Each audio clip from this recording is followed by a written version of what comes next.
There are some important MCQ of macroeconomics book, the first chapter of to the 12th class of the macroeconomics book. So the question was our first question is name of the fourth sector of economy. Most important question ਆ ਵੀ economy ਦੇ ਵਿੱਚ ਚਾਰ ਕਿਹੜੇ sector ਹੁੰਦੇ ਆ। First ਹੁੰਦਾ household sector, ਜਿਹਨੂੰ ਅਸੀਂ ਕੰਜ਼ਿਊਮਰ ਸੈਕਟਰ ਵੀ ਕਹਿੰਦੇ ਆ। ਇਹਦਾ ਨਾਮ ਯਾਦ ਰੱਖਣਾ ਵੀ ਹਾਊਸਹੋਲਡ ਸੈਕਟਰ ਵੀ ਕਹਿੰਦੇ, ਇਹਨੂੰ ਕੰਜ਼ਿਊਮਰ ਸੈਕਟਰ ਵੀ ਕਹਿੰਦੇ ਆ। ਪ੍ਰੋਡਿਊਸਰ ਸੈਕਟਰ ਜਾਂ ਇਹਨੂੰ ਫਰਮ ਸੈਕਟਰ ਵੀ ਕਹਿੰਦੇ ਆ। ਤੇ ਸਾਡੇ ਕੋਲ ਕੀ ਆ ਨੈਕਸਟ ਹੈਗਾ ਗਵਰਨਮੈਂਟ ਸੈਕਟਰ, ਇਹਨਾਂ ਨੂੰ ਕਈ ਨਾਮਾਂ ਨਾਲ ਜਾਣਿਆ ਜਾਂਦਾ। ਬੈਂਕ ਵੀ ਕਿਹਾ ਜਾਂਦਾ ਵਾ, ਫਾਈਨੈਂਸ਼ੀਅਲ ਇੰਸਟੀਟਿਊਟ ਵੀ ਕਿਹਾ ਜਾਂਦਾ ਵਾ। ਇਹ ਯਾਦ ਰੱਖਣਾ ਵੀ ਇਹਨੂੰ ਕਈ ਨਾਮਾਂ ਨਾਲ ਜਾਣਿਆ ਜਾਂਦਾ। ਈਵਨ ਜਦੋਂ ਮੈਂ ਤੁਹਾਨੂੰ ਟੀਚ ਕਰਦਾ ਸੀ ਉਦੋਂ ਵੀ ਦੱਸਿਆ ਸੀ ਵੀ ਜਿਹੜਾ ਗਵਰਨਮੈਂਟ ਸੈਕਟਰ ਆ ਉਹਨੂੰ ਕਈ ਬੁੱਕਸ ਦੇ ਵਿੱਚ ਡਿਫਰੈਂਟ ਨੇਮਸ ਦੇ ਨਾਲ ਜਾਣਿਆ ਜਾਂਦਾ, ਤਾਂ ਤੁਸੀਂ ਉਹ ਨੇਮ ਵੀ ਯਾਦ ਰੱਖਣੇ ਆ। ਲਾਸਟ ਵਨ ਹੁੰਦਾ ਵਾ external sector, rest of the world sector. ਇਹਦਾ ਮਤਲਬ ਹੁੰਦਾ ਵੀ ਜਿਹੜੇ ਫੋਰਨ ਕੰਟਰੀਜ਼ ਦੇ ਜਿਹੜੇ ਹੁੰਦੇ ਆ, ਜਾਂ ਇਹਨੂੰ ਫੋਰਨ ਐਕਸਚੇਂਜ ਵੀ ਕਿਹਾ ਜਾਂਦਾ ਵਾ, ਫੋਰਨ ਰਿਜ਼ਰਵ ਦੇ ਬਾਰੇ ਨਾਮ ਨਾਲ ਵੀ ਜਾਣਿਆ ਜਾਂਦਾ, ਜਾਂ ਫੋਰਨ ਦੇ ਨਾਲ ਵੀ ਜਾਣਿਆ ਜਾਂਦਾ, ਜਾਂ ਜਸਟ ਤੁਹਾਨੂੰ ਕੀ ਲਿਖ ਦੇਣਗੇ ਐਕਸਟਰਨਲ ਸੈਕਟਰ। ਤਾਂ ਇਹ ਕਈ ਨਾਮਾਂ ਨਾਲ ਜਾਣੇ ਜਾਂਦੇ ਆ। ਕਈ ਚੀਜ਼ ਤੁਸੀਂ ਕੀ ਕਰਨੀ ਆ ਯਾਦ ਰੱਖਣੀ ਆ।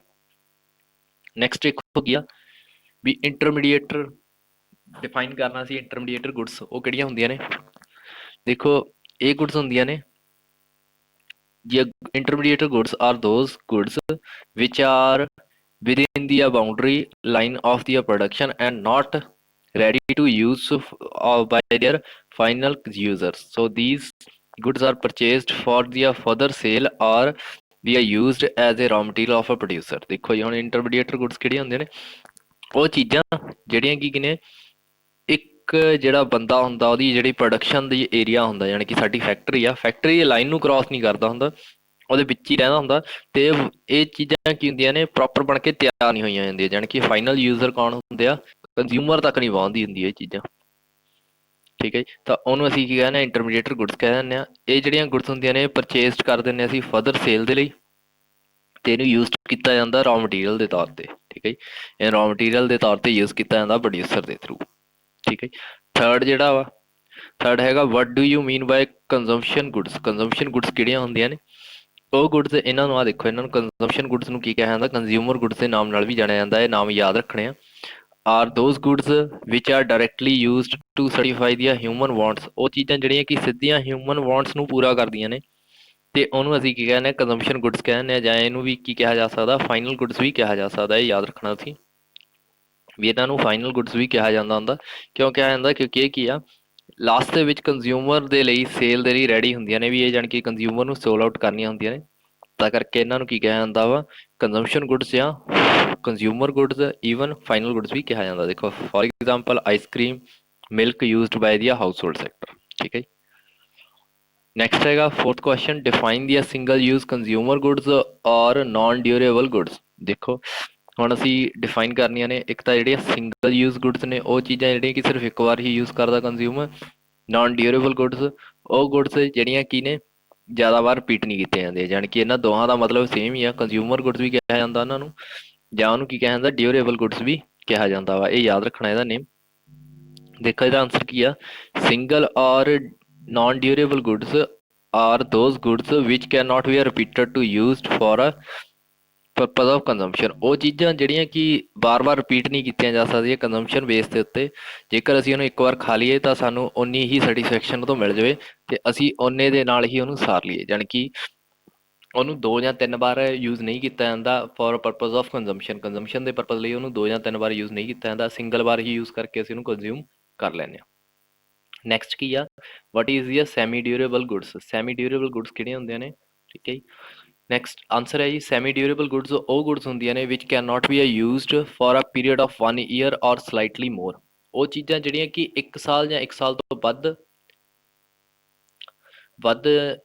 ਵਿੱਚ ਕੈਨ ਬੀ, ਜਿਹੜੀ ਕਿ 1 ਸਾਲ ਜਾਂ 1 ਸਾਲ ਤੋਂ ਥੋੜ੍ਹਾ ਜਿਹਾ ਵੱਧ ਚੱਲ ਜਾਂਦੀਆਂ ਨੇ, ਤਾਂ ਉਹਨਾਂ ਨੂੰ ਅਸੀਂ ਕੀ ਕਹਿੰਦੇ ਹਾਂ ਸੈਮੀ ਡਿਊਰੇਬਲ ਗੁੱਡਸ ਕਹਿ ਦਿੰਦੇ ਹਾਂ।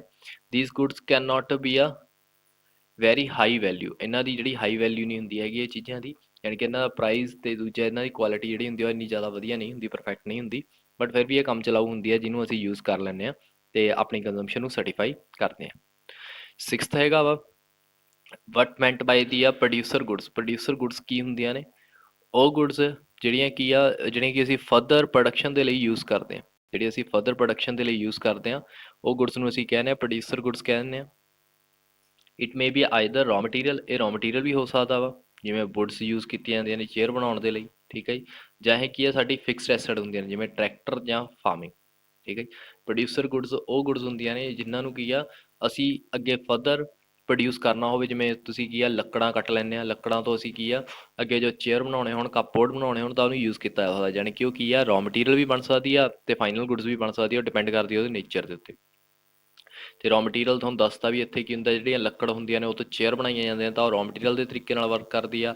ਬਟ ਜੇਕਰ ਉਹ ਫਿਕਸਡ ਐਸਟ ਕਿਵੇਂ ਬਣ ਜਾਂਦੀ ਆ ਵੀ ਜਿਵੇਂ ਟਰੈਕਟਰ ਬਣ ਕੇ ਤਿਆਰ ਹੋ ਜਾਂਦਾ ਤੇ ਅਸੀਂ ਫਾਰਮਿੰਗ ਦੇ ਲਈ ਯੂਜ਼ ਕਰਦੇ ਆ ਤਾਂ ਕੀ ਆ ਪ੍ਰੋਡਿਊਸਰ ਗੁੱਡਸ ਬਣ ਜਾਂਦੀ ਆ।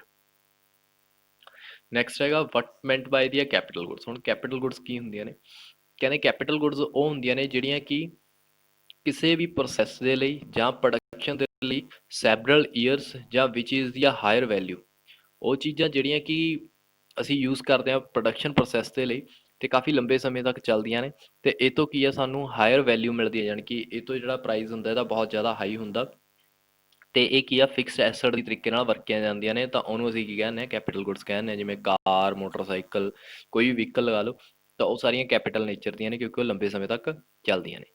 8th ਕੁਐਸਚਨ ਆ, 2 ਐਗਜ਼ਾਮਪਲ ਦੇਣੀਆਂ ਨੇ ਫਾਈਨਲ ਗੁੱਡਸ ਦੀਆਂ। ਹੁਣ ਦੇਖੋ ਇਹ ਕਹਿੰਦੇ ਜੀ ਇੱਕ ਹੈਗਾ ਪੈਨ ਯੂਜ਼ਡ ਬਾਏ ਦੀ ਸਟੂਡੈਂਟ। ਹੁਣ ਜਿਹੜਾ ਇੱਕ ਪੈਨ ਆ ਉਹਨੂੰ ਯੂਜ਼ ਕਰਦਾ ਵਾ ਇੱਕ ਸਟੂਡੈਂਟ, ਕਿਉਂਕਿ ਸਟੂਡੈਂਟ ਕੀ ਆ ਉਹ ਇੱਕ ਕੰਜ਼ਿਊਮਰ ਆ, ਕਿਉਂਕਿ ਉਹ ਫਾਈਨਲ ਗੁੱਡਸ ਆ ਉਹਦੇ ਲਈ, ਠੀਕ ਆ, ਉਹਨੇ ਫਰਦਰ ਅੱਗੇ ਨਹੀਂ ਵੇਚਣੀ ਹੈਗੀ। ਨੈਕਸਟ ਕੀ ਆ milk used by the house hold sector. ਹੁਣ ਜਿਹੜਾ ਮਿਲਕ ਆ ਜਿਨ੍ਹਾਂ ਨੇ ਡੈਰੀ ਤੋਂ ਲੈ ਕੇ ਆਂਦਾ ਜਾਂ ਕਿਸੇ ਜਿਹੜਾ ਦੁੱਧ ਵੇਚਣ ਵਾਲਾ ਭਾਈ ਆ ਉਹ ਤੋਂ ਲਿਆ ਤਾਂ ਇਹਦਾ ਮਤਲਬ ਕੀ ਆ ਵੀ ਉਹ ਕੀ ਆ ਹੁਣ ਉਹਨੂੰ ਸਿਰਫ ਫਾਈਨਲ ਕੰਜ਼ੰਪਸ਼ਨ ਲਈ ਯੂਜ਼ ਕਰੇਗਾ, ਜਾਂ ਉਹਨੂੰ ਪੀਏਗਾ ਜਾਂ ਉਹਨੂੰ ਕੀ ਆ ਉਹ ਤੋਂ ਜਿਹੜਾ ਵੀ ਉਹਨੇ ਵਰਕ ਲੈਣਾ ਵਾ ਉਹ ਚੀਜ਼ ਨੂੰ ਕੰਪਲੀਟ ਕਰੇਗਾ ਤਾਂ ਇਹ ਚੀਜ਼ਾਂ ਉਹ ਯੂਜ਼ ਕਰ ਲੈਂਦਾ ਵਾ।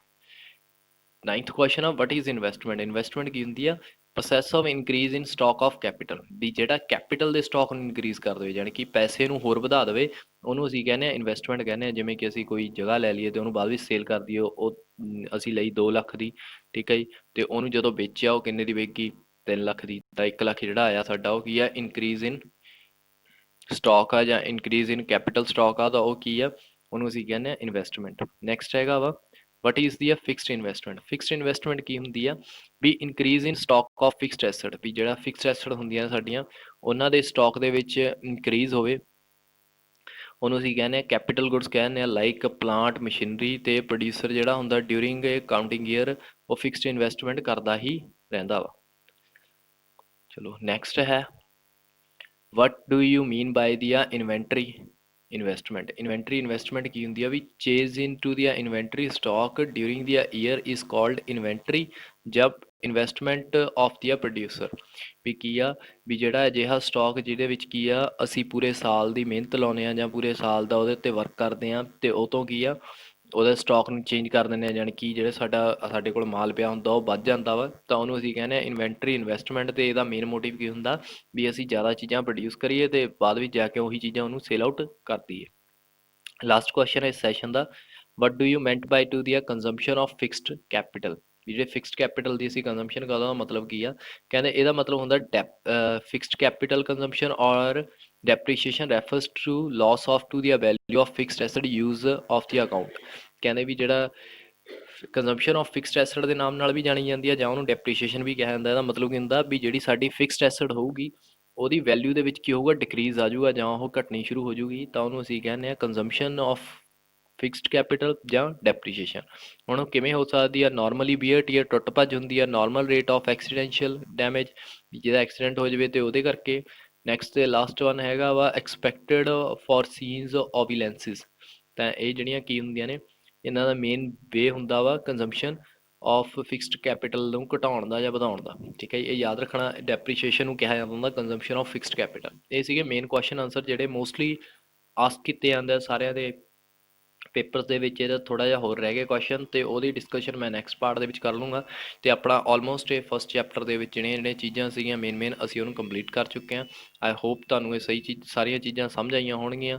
ਜੇਕਰ ਫਿਰ ਵੀ ਕੋਈ ਪ੍ਰੋਬਲਮ ਆਏਗੀ ਤਾਂ ਮੈਨੂੰ ਜ਼ਰੂਰ ਦੱਸਣਾ ਵਾ, ਮੇਰੇ ਕਮੈਂਟ ਬਾਕਸ ਦੇ ਵਿੱਚ ਵੀ ਲਿਖ ਸਕਦੇ ਹੋ। Thanks a lot watching for my session.